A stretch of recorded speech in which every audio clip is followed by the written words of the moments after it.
నిమ్మకాయ దండలు నిలువెత్తు వేయంగా గుగ్గీలం పగలు ఉప్పున లేవంగా నిమ్మకాయ దండలు నిలువెత్తు వేయంగా గుగ్గీలం పగలు ఉప్పున లేవంగా బుక్కా గులాలు వేసి సక్కాని పూజలు చూడు చూడు చూడు చూడు చూడు చూడు దుర్గమ్మ చూడు భక్తుల నడుమ భావాని చూడు చూడు చూడు దుర్గమ్మ చూడు భక్తుల నడుమ భావాని చూడు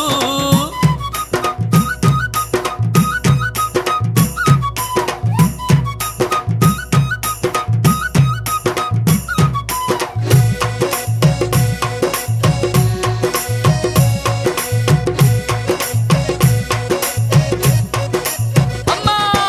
బంగారు బిందల్లా గంగ నీళ్లు తెచ్చి అమ్మా భవానికి అభిషేకం చేయంగా బంగారు బిందల్లా గంగ నీళ్లు తెచ్చి అమ్మా భవానికి అభిషేకం చేయంగా చల్లాటి నీళ్ళ